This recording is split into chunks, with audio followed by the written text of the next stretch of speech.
There's a great deal of prejudice in the United Kingdom towards Irish travellers. You hear stories all the time about how dirty they are, how they leave conditions in terrible places, how unpleasant they are, and they were nothing like that. None of those stereotypes ever fitted. Irish travellers are a nomadic ethnic group living throughout Ireland and the UK. They traditionally move in caravans, living in encampments alongside roadways. Many of the travellers are illiterate. Through years of moving around, many of them don't read, they don't write. That's Mary Turner, a photojournalist who spent 7 years getting to know a group of travelers who face marginalization and are stereotyped because of their unique lifestyle. They were far from dirty, the cleanest people I've ever known. You'll notice that inside their trailers, everything is covered in plastic so that the children don't make anything dirty. Laws introduced in 1994 gave police greater authority to evict travelers from roadside encampments, which led many travelers to settle at Dale Farm near Essex, hoping to form a community. They live tightly together, away from the outside world, and they totally depend on each other.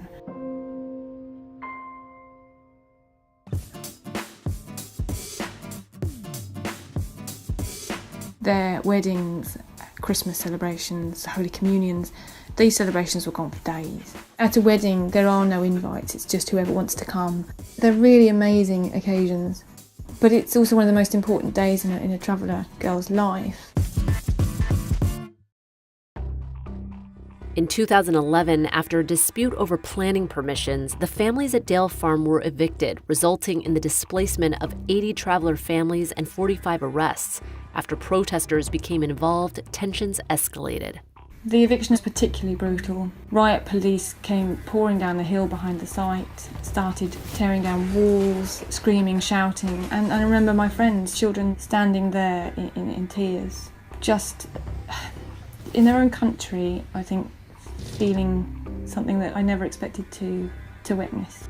Since being evicted from Dale Farm, some travelers have wanted to find more stability in their lives. I think they realise the importance now of settling a little and allowing their children to go to school and engaging with the world around them a little bit more. They have, over the last 3 or 4 years, all got iPhones.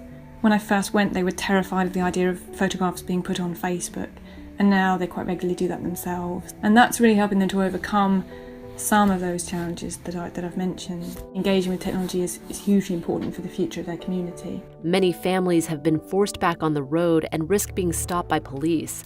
Last year, Mary traveled with them and witnessed the treatment they face by skeptical and wary British citizens. I really saw for the first time then what that was like, actually driving through town, having people look at you, having the police pull up and speak to you. People are always afraid of things that they don't understand. That's why I felt it was so important as a photographer to try and show the things that we have in common. Don't forget to subscribe to Seeker Stories and click here to learn about the human cost of jade mining in Myanmar.